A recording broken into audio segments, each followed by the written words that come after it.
What's up YouTube, it's SparkNerdZ, and today I am going to be illegally reviewing Volume 5 of Grey Is. Why illegally, you may ask? Well, the reason is because I have not yet reviewed Volume 4.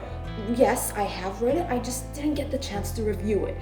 And because I am currently so excited about Volume 5, I'm going to just go ahead and review it before Volume 4. Because, well, why not? I mean, this is my channel, this is my life. If I want to do something, as long as it doesn't hurt anyone, I am going to go ahead and I'm going to do it. And the same thing goes for you. Yes, you. If you love that cat in your neighborhood, then you go ahead and you marry that cat. If you want to be a superhero, then you can just go and become a freaking superhero. And if you think superheroes are way too cliche, then, well, become an elephant. Yes, go ahead and become a freaking elephant.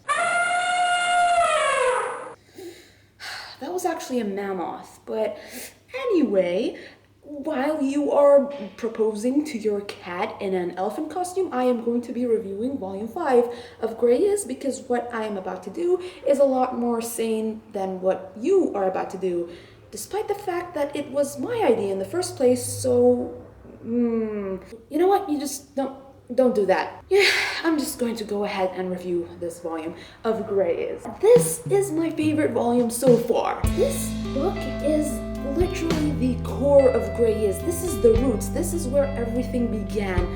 And I love that this is no longer just about black and white. This is about so much more characters. This is about both those boys' families. Each chapter in this book is about a different character and what their role was in what is going on right now in the story. This is like a big fat flashback. I just love the way the author displayed it smoothly through this new character, a psychologist, or like a therapist, or like some kind of dude who studied psychology in college.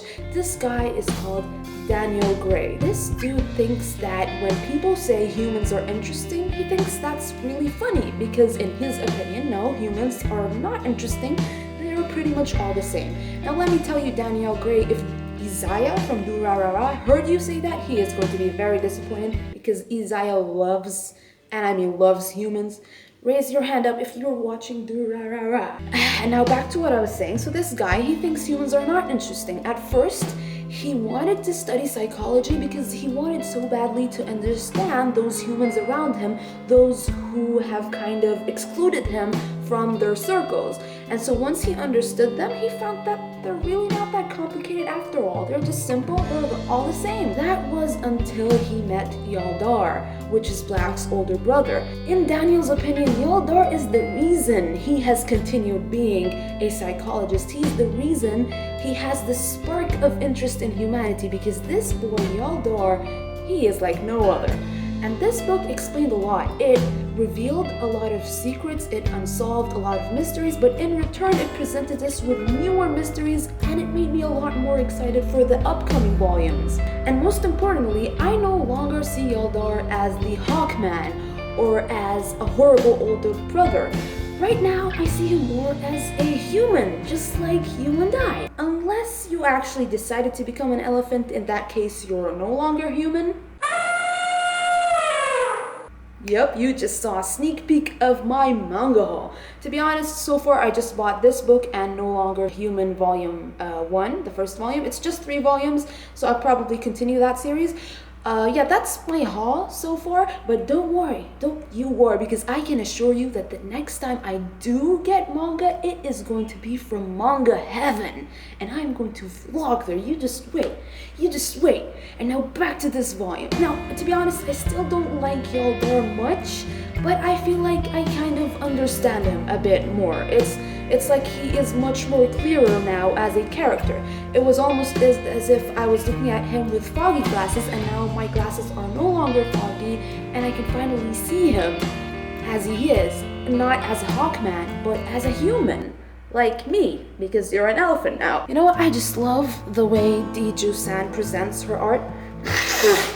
Like, for example, one of my most favorite scenes was the one in which Daniel said that Everyone he knows has a special case file in his office, except for Yaldar. Yaldar has several case files, and so when Diju-san showed Yaldar sitting in front of this guy, Daniel, she did not show just the man. She showed several case files sitting on that chair, representing Yaldar in the eyes of this therapist, this guy who only sees people as book material or as researches, not as actual human beings. And I just love that scene to the point that it made me really want to create a fan-made trailer, like a live-action trailer of Grey is, and I would definitely include that scene in it if I got the chance to do such a trailer. And in this book, I've decided that Rita is currently on the top of my favorite character list. Of course, I still love Black and White, and I love how cute every single child in this book looks. There is just a lot of children in here, and all of them are almost as cute as this one right here.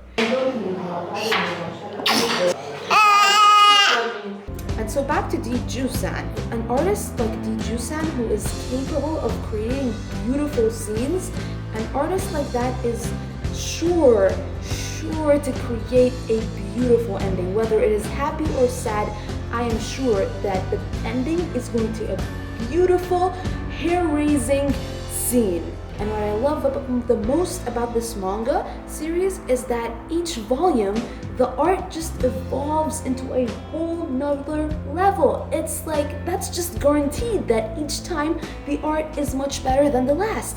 Each time you think, oh, this is the best thing this author can do, and then the next time she just surprises you with an even better style and a more improved way of displaying her story. I remember once I must have said something about Diju-san being the queen of flashbacks, or was it the queen or something else? I'm not sure. I'm gonna go back and look at my older reviews and see what I said about Diju-san. I love the way it smells. So thank you so much for watching my illegal review of Volume 5. You know what? I think I was born to review this volume before Volume 4. You know what? You just can't fight fate. And if you can guess which movie I got this line from, You Can't Fight Fate, tell me in the comments below which this quote is from. Like a movie. It's from a movie. A really good and bloody movie. Guess in the comments below. So thank you so much for watching this illegal, pirated, law-breaking review. Peace.